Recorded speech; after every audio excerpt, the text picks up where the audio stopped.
Brothers and sisters, this is your host Job Moraga from Marang, Barriers to Destiny Academy. Today, brothers and sisters, I want to chat about purpose. We started last week with the whole concept of purpose, the whole concept of destiny. So today, brothers and sisters, I want to share a book as I have promised. This is the book that I wanted to show you. It is called The Joseph Calling, the 6 stages to discover, navigate, and fulfill your purpose. This is a very, very good book, brothers and sisters, to read. It's a very comprehensive book to read, The Joseph's Calling.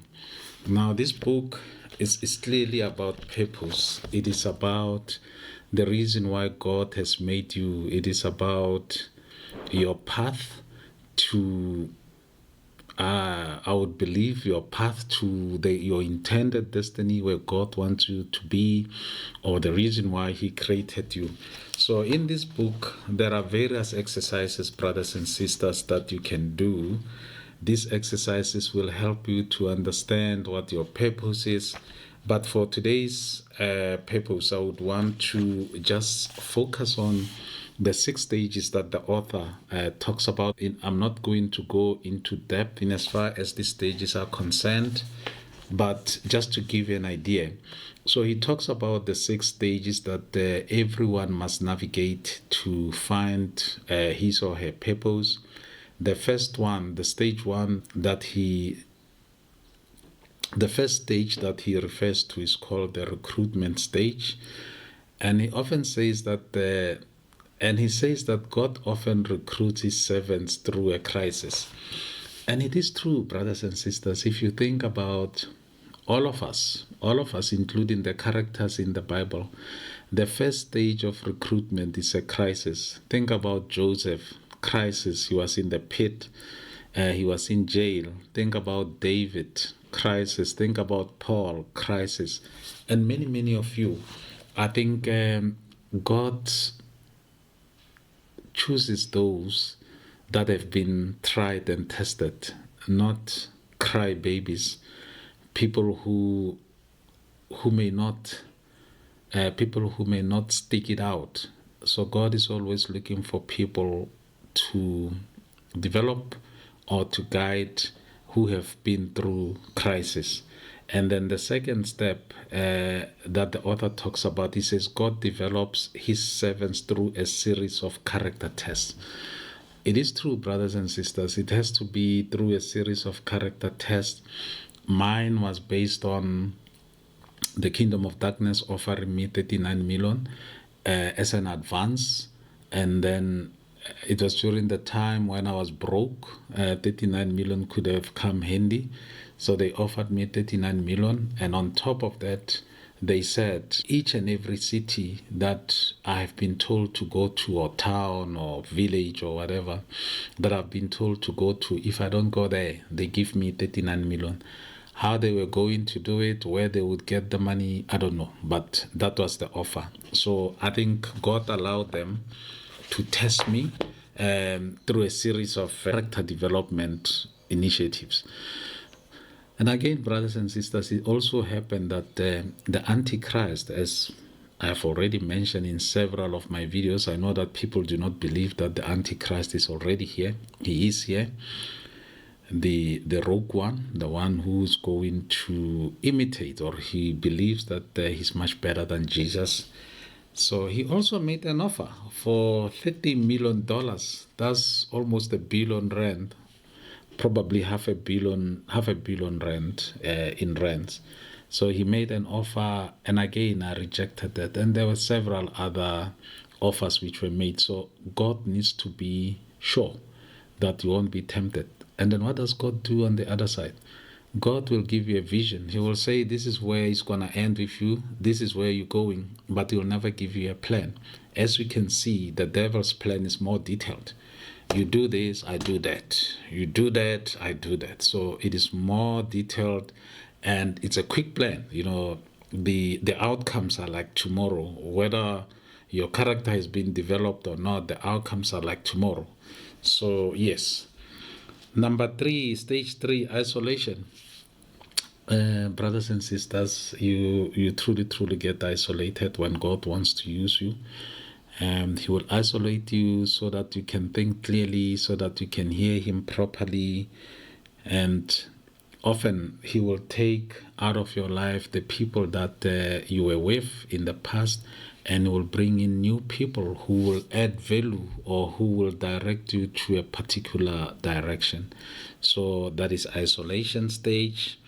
And then the fourth stage, the author talks about the cross. So the cross is when everything is there. That is the final path. You are there. Now it's either you go back or you go forward. Like Jesus, when He was on the cross, there was a time when He said, when He doubted the Father, He doubted whether He was with Him, So you get to that point. And then stage 5, brothers and sisters, is problem solving. This is where you are called to solve a problem. I just want to go back to the cross, because I didn't read the main caption. The cross is where every leader must experience the cross through betrayal. So somebody must betray you, or something must happen, or you should doubt yourself, you should doubt the Father to say, is this the path that you have designed for me? Yes and no, yes or no. So that is the cross, where you can either go left or right, or you can soldier on, or you can backslide. I've had many people that I've worked with previously in the ministry that I'm in, and we will go through everything. We will pray together, and I would say to them, stick it out. It's going to happen for you. And after a week, somebody calls you. I don't know. It's not working out. I think maybe I must go and see that Sangoma, that traditional healer. I must maybe... And brothers and sisters, what can I do about that? There's nothing that I can do. If you decide to go and see a traditional healer or a Sangoma because you've got no faith, be my guest. So that is the cross. You need to get to that stage. And then stage 5, he's talking about problem solving. So here you are called to solve a problem. As I said, the Lord will give you, He will give you visions. He will tell you what is going to happen to you ultimately. He told me to go and remove barriers, but He didn't tell me how I should remove those barriers. He even didn't tell me what barriers He's talking about. He just said, go and remove barriers. And secondly, He said to me that my long lost projector has been found. And then when He says your long lost projector has been found, basically that's what it is, brothers and sisters. It's almost like I can copy and paste anything. I look at brands, I look at the names of, I don't know, the badges of the vehicles, whatever name, I can copy that and paste it on the wall, or copy that and paste it in the atmosphere. So when He spoke about my long lost projector being found, that is what I can do. But fundamentally, what does it mean? I don't know, brothers and sisters. I'm still trying to find out. It could mean that what He's saying to me is that what you are projecting is going to happen. So start proclaiming things, start projecting things. Whatever that you say, heaven will back you up. But I'm human, brothers and sisters. As I go through this, I learn. I go through this process of learning, but I can tell you that the basics are there. It's just that the plan, is not yet completely joined together. So that is number 5, problem solving. Number 6 is networks. I am now at that stage of networks where God works through unified networks to build His kingdom.